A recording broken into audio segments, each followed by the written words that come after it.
बच्चों चलते हैं मेंटल मैथ पर्सन कोर्स कक्षा 7 के अगले पर्सन पर। मैं हूं हरी सर और आप देख रहे हैं मेरा YouTube channel math with Hari sir. बच्चों ये मैंने आप सभी बच्चों की फरमाइश पर जो हिंदी मीडियम स्कूल में पढ़ते हैं या हिंदी मीडियम से हैं उन्हीं बच्चों के लिए मैंने बनाया है। प्लीज़ वो देखें, सीखें और दूसरों को ज़रूर सिखाएं। अब यहाँ पर हम करने वाले हैं बच्चों प्रश्न नंबर 41। देखें प्रश्न नंबर 41 करने वाले हैं और लिखा है दो पूर्णांकों का योगफल घटा 1600 है। यदि एक पूर्णांक 549 है तो दूसरा पूर्णांक ज्ञात कीजिए। ठीक है बच्चों, दूसरा पूर्णांक ज्ञात कर लेते हैं। यहाँ पर आइए मैं आपको बताता हूँ और लिख लेते हैं प्रश्न 41। ठीक है, तो हम मान लेते हैं दूसरा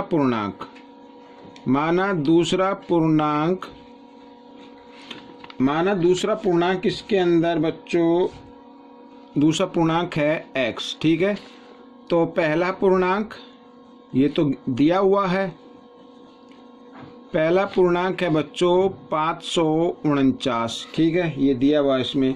और योगफल कितना है वो भी लिख लेते हैं। योगफल है बच्चों इसमें घटा 1600। ठीक है, ये मैंने लिख लिया घटा 1600। तो अब हम इसे करेंगे, दूसरा पूर्णांक ज्ञात करना है ये वाला। तो प्रश्नानुसार ठीक है, तो पहले पूर्णांक में ये पहला पूर्णांक है, इसमें हमने जमा कर दिया दूसरा पूर्णांक, तो हमारा जो उत्तर आ गया वो आ गया घटा 1600। ठीक है, अब हमें x निकालना है, यानी x क्या है दूसरा पूर्णांक। तो x को यूं क्यों लिखेंगे, इधर ये संख्या यूं क्यों आएगी। अब 549 इधर जमा का इधर आकर ये घटा का हो जाएगा, ये मैंने लिख दिया। अब x का मान आ गया बच्चों, घटा दोनों को जमा कर देते, इकट्ठा कर देते, कहने का मतलब तो घटा का ही रहेगा ना। तो 9 का 9 आ गया, 4 का 4 आ गया, 6 और 5 11, 11 का 1 का हासिल 1, 1 और 1 2, तो घटा 2149 आ गया दूसरा पूर्णांक। यहाँ पर आप लिख सकते हैं दूसरा पूर्णांक इस तरीके से बराबर घटा 2149। तो ये प्रश्न हल हो गया बच्चों। अब हम करने वाले हैं प्रश्न नंबर 42। ठीक है, 42 करने वाले, पहले इसको पढ़ लेते हैं। देखो लिखा है किसी स्थान का तापमान प्रातः 11 बजे 0 से 9 डिग्री सेल्सियस ऊपर है। यदि तापमान 3 डिग्री सेल्सियस प्रति घंटे की दर से आधी रात तक गिरता है तो किस समय तापमान 0 से 0 डिग्री सेल्सियस नीचे होगा। ठीक है, ये आपने देख लिया, ये वाला क्वेश्चन था जो मैं आपको बता रहा था। ठीक है, आप ये देखिए ध्यान से, आप चाहे तो स्क्रीनशॉट ले सकते हैं। आइए करना शुरू करते हैं। यहाँ पर मैं इस क्वेश्चन को आपको एक लाइन्स के द्वारा माध्यम से इसको समझाऊंगा। यहाँ बीच में मान लीजिए 0 हो गई, इधर ये जो है ना ये साइन मैं लगा रहा हूँ, ये जमा के हैं बच्चों यहाँ पर। या ये मान लीजिए ये क्या है, टेम्परेचर है। यहाँ पर 1 डिग्री सेल्सियस, ये 2 डिग्री सेल्सियस, ये 3 डिग्री सेल्सियस, ये 4 डिग्री सेल्सियस, ये 5 डिग्री सेल्सियस, ये 6 डिग्री सेल्सियस, ये 7 डिग्री सेल्सियस, ये 8 डिग्री सेल्सियस और ये 9 डिग्री सेल्सियस।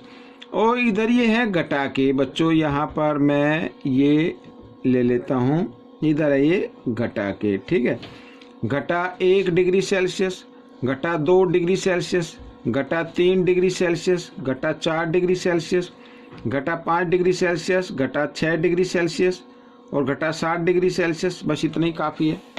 अब यहाँ पर लिखा सुबह 11 बजे, सुबह 11 बजे, ये 11 बजे है बच्चों। यहाँ पर सुबह 11 बजे जो तापमान है 0 से 9 डिग्री ऊपर है और प्रत्येक घंटे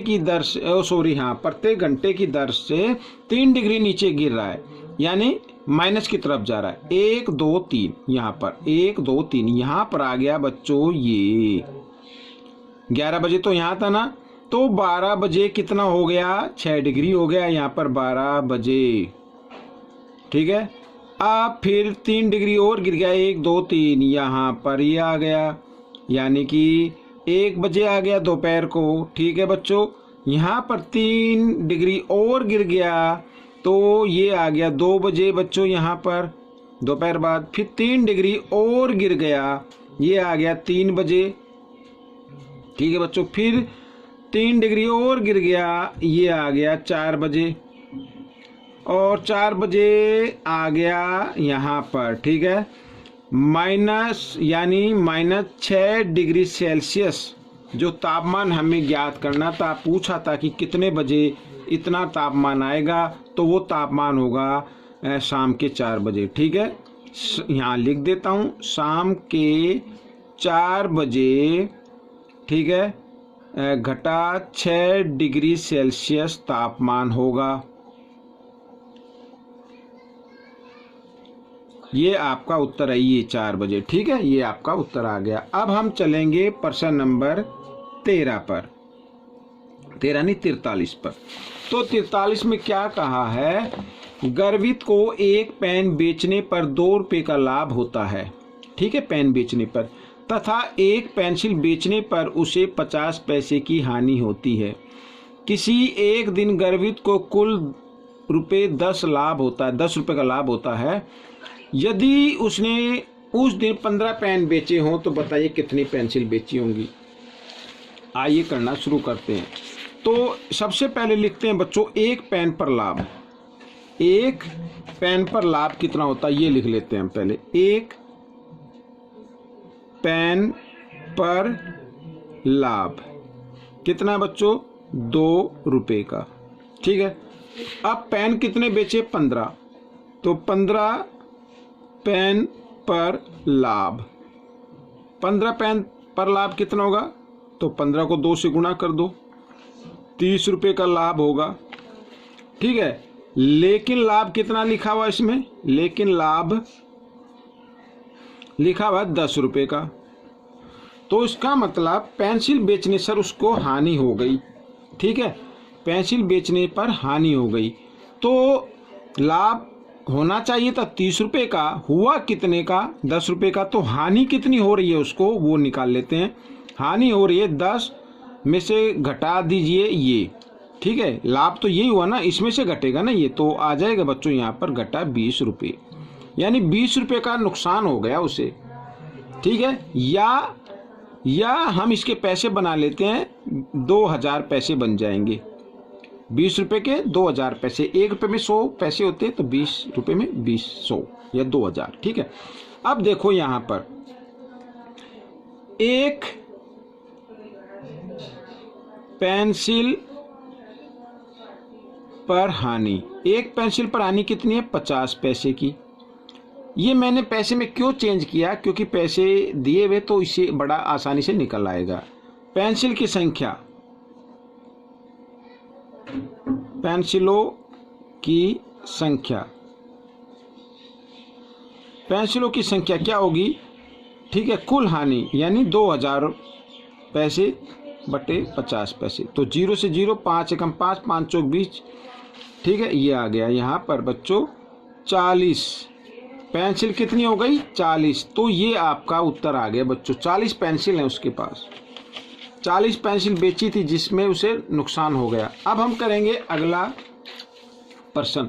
ठीक है बच्चों, आइए करना शुरू करते हैं। अब यहाँ पर पहले रीड कर लेते हैं। एक हवाई जहाज 2100 मीटर की ऊंचाई पर उड़ रहा था। यदि वह प्रति मिनट 40 मीटर नीचे, ठीक है, प्रति मिनट 40 मीटर नीचे आता है तो उसे जमीन से 300 मीटर की ऊंचाई तक आने में कितना समय लगेगा। ठीक है, जमीन पर नहीं आना, जमीन से 300 मीटर ऊपर ही रहना है, यानी कि कुल दूरी जो उसे तय करनी है। अभी मान लीजिए जहाज यहाँ है, ये जमीन है और जहाज को यहाँ पे आना है, तो यहाँ से यहाँ तक की दूरी कितनी हो गई ये हमें ज्ञात करना है। वो कैसे ज्ञात करेंगे, अब ये जो 2100 मीटर है वो जमीन से है बच्चों, जमीन से 2100 मीटर और 300 मीटर की ऊंचाई तक आने में कितना समय लगेगा, तो हमें सबसे पहले इसकी कुल ऊंचाई ज्ञात कर लेनी है। आइए प्रश्न 44। ठीक है, तो जहाज के द्वारा तय की जाने वाली दूरी कितनी है बच्चों? 2100 में से 300 घटा दीजिए, 1800 मीटर आ जाएगा। ठीक है, 1800 मीटर आ गया ये। अब 1800 मीटर की उसे क्या करनी है? दूरी तय करनी है। समय कितना है, यानी समय नहीं, इसकी चाल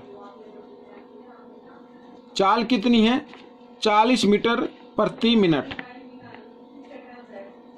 40 मीटर प्रति मिनट ये उसकी चाल है। हमें निकालना समय निकालने के लिए क्या करना होगा?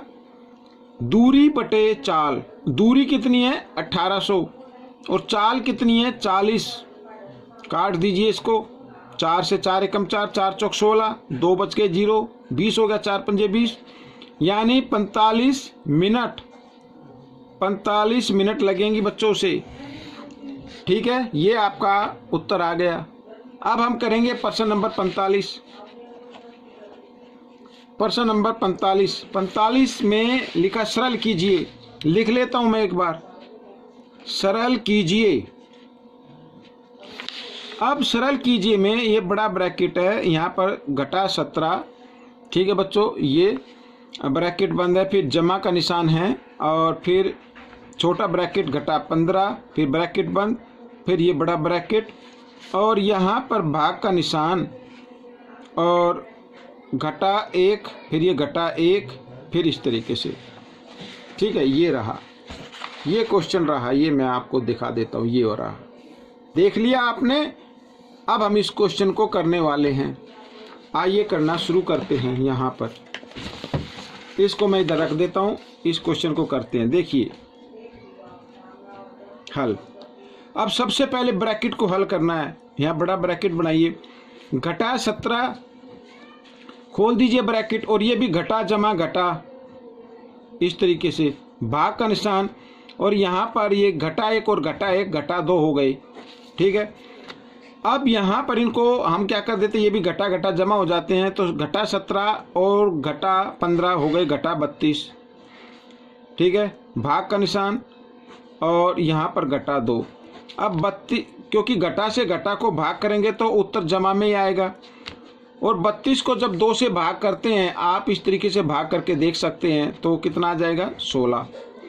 तो 16 ये आपका उत्तर बनेगा बच्चों। यहाँ पर 2 से भाग, 2 एकम 2, इस तरीके से, फिर ये 6 नीचे लेंगे, 16 हो गया, 2 अट्ठे, सॉरी यहाँ पर ये 2 में से 1 गया, 1 आ गया बच्चों। यहाँ पर देखो, मैं 2 से कर रहे हैं, 2 एकम 2, यहाँ पर 3 में से 2 गया 1, और ये आ गया 2, यहाँ पर 6 नहीं 2 आ गया, तो 2 छिक 12, इस तरीके से। ठीक है, तो ये आ गया बच्चों यहाँ पर। तो ये क्वेश्चन हो गया। आपको ये प्रश्न कैसा लगा मुझे कमेंट्स में जरूर बताएं। इसमें से सीखकर दूसरों को सिखाएं। मिलते हैं अगली वीडियो में, तब तक के लिए धन्यवाद।